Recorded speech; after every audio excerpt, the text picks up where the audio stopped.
Well, today, if we want to go somewhere, we rely on GPS technology in our phones, in our vehicles, and even in our watches.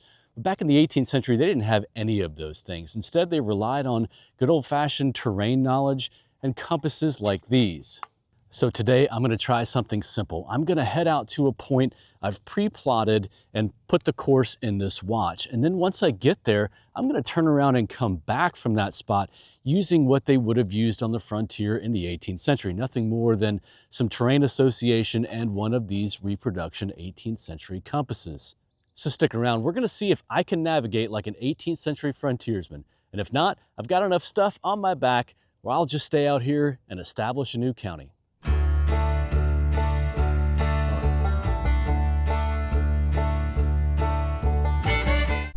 It's this way. Now, when I imagine frontier navigation, it's easy for me to picture maps, but detailed maps were rare in much of the wilderness. As a matter of fact, one of Samuel Brady's roles as a frontier scout was to confirm if maps were even accurate or not. So most travel was done using general directions and things like ridgetops and rivers and basic memory to move across the landscape. It was not based on coordinates like it is today. Landscape navigation back then was more about staying oriented and having a good general clue of where you were going, more than it is about knowing exactly where you are on the earth. Well, according to my watch, I'm in the basic start point here, and I'm going to be headed in that direction, which according to the compass is basically northwest. So I need to know that up front because I need to be headed back here in a basic southern direction, I think. And we'll see how it turns out. I've got one turn plotted on this course. I'm not exactly sure if I'm gonna make it before I hit the property line, but if not, I'll just adjust on the fly. And I think the main point I'm trying to make here is, yes, I am somewhat familiar with the property here, but I'm using the course itself to take me to a place in a way that I've never gotten there before, if I've ever been there before, to be honest with you. And the way the terrain is on this particular piece of property, a lot of the gullies and washes start to look the same, even though I've been here before. So I'm using that to my advantage in the sense that I'm not gaming this. I'm gonna go out to a spot that I've may or may not have been to before, and then I'm gonna navigate back without using that GPS to try to get back as close to this spot as possible.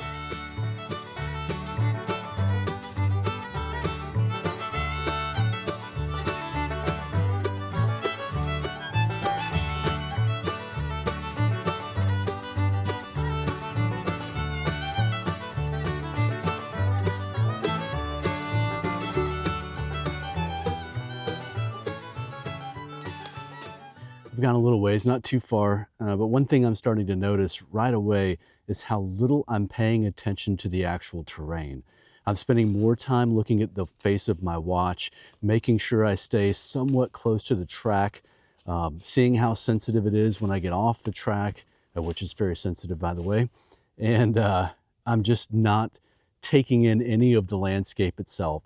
There's been a couple places where I've had to go around a briar patch, or a stump or something like that, but for the most part, I'm taking this thing cross country just using the watch, and man, it's a pretty good workout to start with, but it also is robbing me of some of the joy of wandering through the woods. I am going to small game hunt here at some point today, but I'm going to try to work on this land navigation and filming component, all of which are a little bit new to me. In that order, I'm not new to land navigation. I'm not new to filming, but trying to get all that stuff on camera is a little bit new to me. So I'll get to the hunting part here in a little bit, unless I see a squirrel or a rabbit along the way, and then I'll immediately stop and we'll pick that part up. All right, check back in a little bit. All right, give you a little bit of an idea of some of the terrain here. We're about at our turn, and I've made the slight jog, and I'm headed down this relatively steep embankment here, relatively steep hillside, down to this lower draw. So I think once I hit that lower draw, I'll be better. And oh, look at this, a deer trail. We will take that. Outstanding.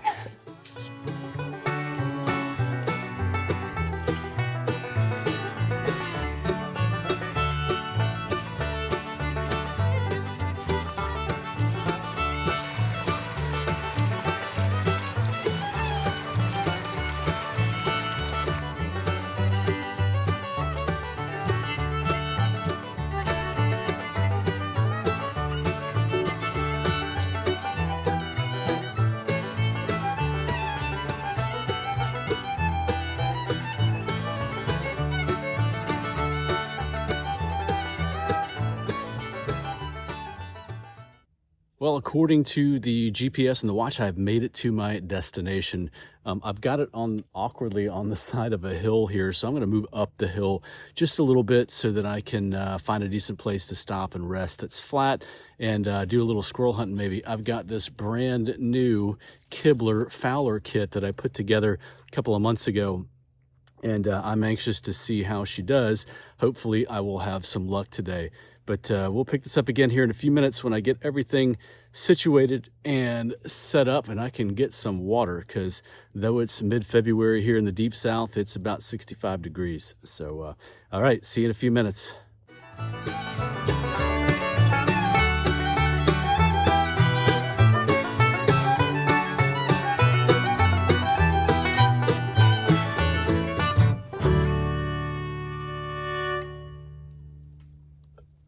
I mentioned before that I chose a spot arbitrarily on the map to end this GPS course, and that's mostly right. I chose it where I thought there would be a hardwood forest, and it turns out I am correct. There is. The spot that I terminated at is actually right up that hill, but I determined initially to go to the top of that hill and set up there, but then I saw down here at the bottom looked a lot better. It's flatter, and there's a lot less deadfall to deal with. And that reminds me that 18th century people weren't generally just out traveling for the fun of it. They were generally doing something that had some sort of a point or destination at the end. It could be hunting or scouting or trapping, something along those lines. It could be just traveling from point A to point B with waypoints along that route. Either way, typically there was something to be done. And here today, I'm going to be trying my hand at some small game hunting if there's anything moving.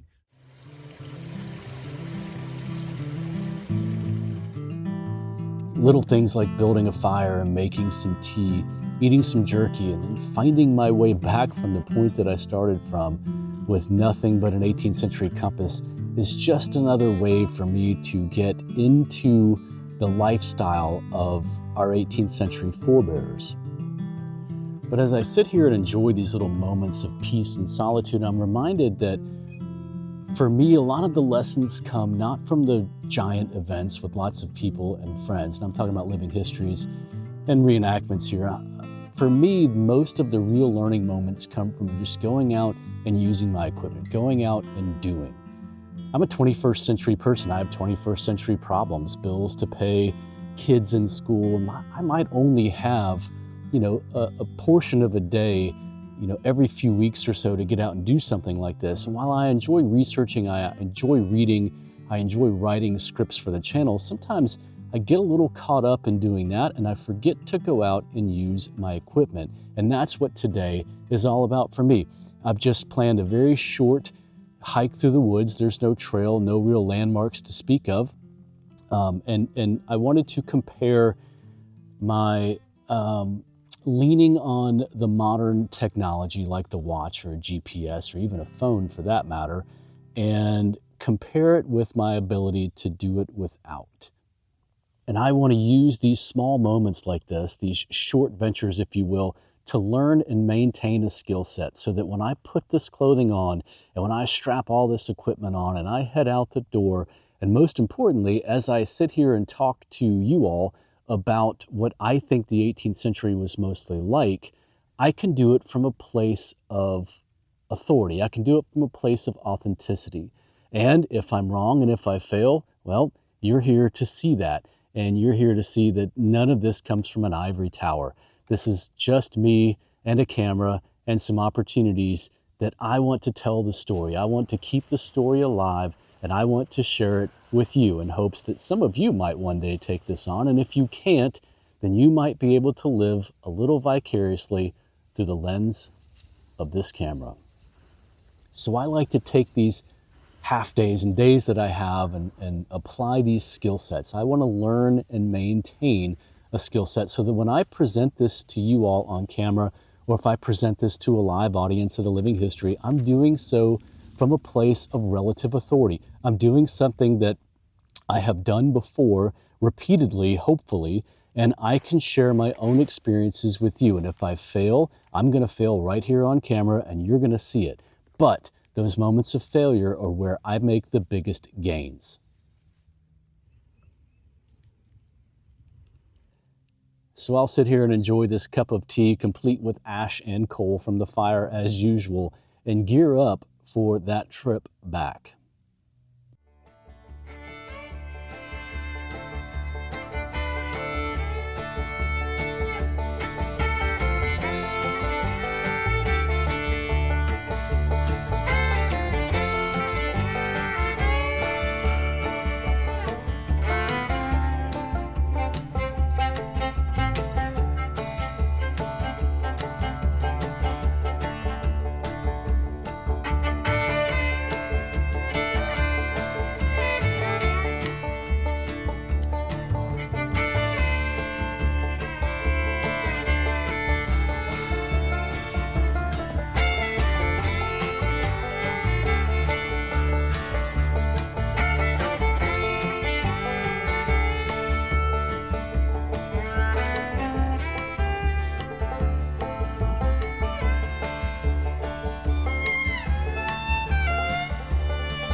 All right, now comes my favorite part. There's no GPS, there's no line to walk on. It's just me, the landscape, and a general sense of direction with this 18th century style compass. I know I need to be going generally southeast to get back to my original location, but I also know that I added a turn in here, so I can't just head in that direction and hope for the best. Now, looking at the terrain, I've got a ridge just in front of me, a ridge behind me, and a ridge off to my left in the distance. And it looks like the ridge in front of me probably T-intersects with the ridge off to my left. And if that happens, I can head up to this ridge, walk over to that ridge, and turn right. And that should put me in the general direction. I'll have to take several compass bearings from there to ensure I'm not going off course, or at least a general course, but hopefully that will get me back close to the original starting point. Now, I put the starting point in a big open area just so that I could hopefully see that tree line from a distance and know that I'm getting close. It's a little safety net, if you will, that I added into even this short jaunt. And if you choose to do something similar, I'd advise you to do the same on the first few. All right, nothing left to do but get started.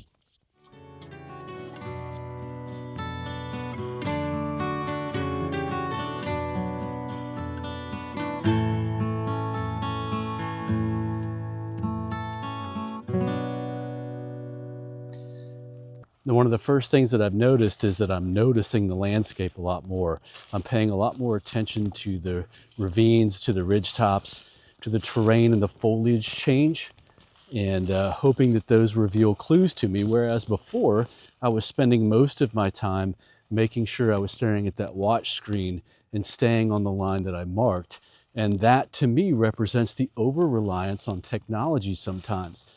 I know when I get in my car and I flip on the map app on my phone, I tend to pay a lot less attention to street names and landmarks on the roadways, and I just kind of wait until that magical lady on the GPS tells me when to make my turn.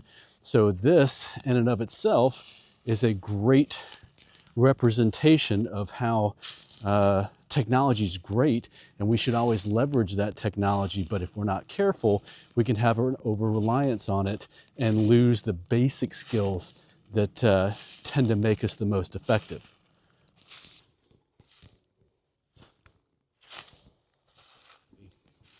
Well, my ridge ran out on me, so that technique isn't going to work. Did another quick compass check here, and it looks like I've got to go down this steep gully here and then up the other side to head back towards my general start point. So despite my best efforts to not get a good leg workout in today, I'm going to get a really good leg workout. So we'll pick this up in just a little bit.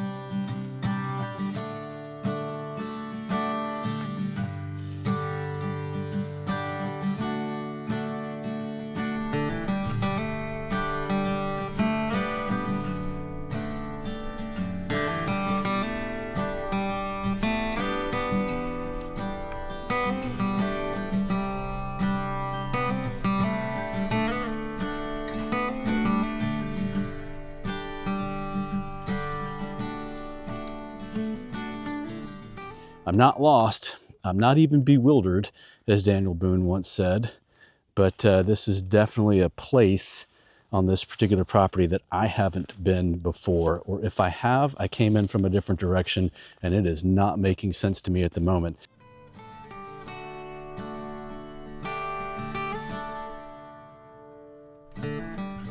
The good news is that I'm still headed in the right direction. The bad news is it looks like it's mostly uphill.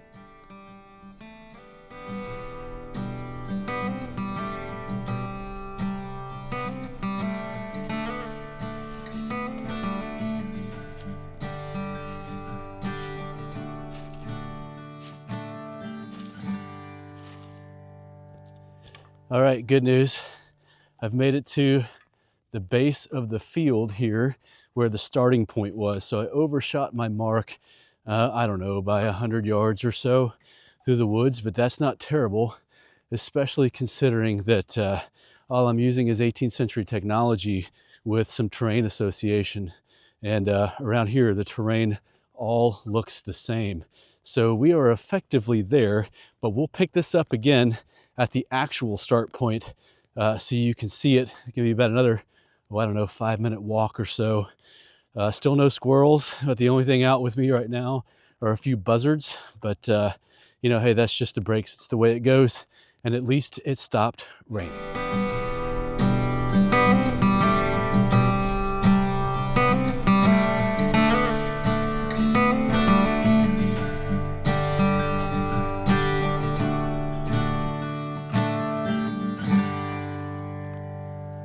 Well, here we are. We made it. That was a fun little experiment.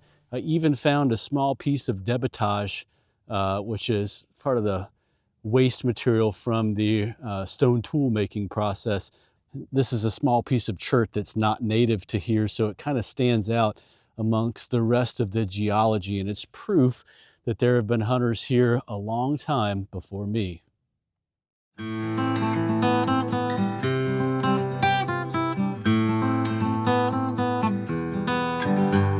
Well, that's it for this one, folks. It took a lot more focus and a lot more intention to make it back with just the compass, but I made it. So the next time you have a free day or even a free half day, find some little 18th century skill that you can practice and test yourself against. That can be shooting, land navigation, fire starting, cooking, sewing, any of those things, but it'll get you that much closer to an 18th century experience, even when you can't go out to the big events or to the living history sites. Now, I can't tell you how much I appreciate you spending your time with me once again and going on this journey with me. I hope you enjoyed it. There's plenty more to come, so stay tuned. If you haven't already done so, please do me a favor and hit that like and subscribe button. It helps drive the channel into different directions, helps more people see what you enjoy so much and what I certainly enjoy making. And I'll see you next time on the Deerskin Diary.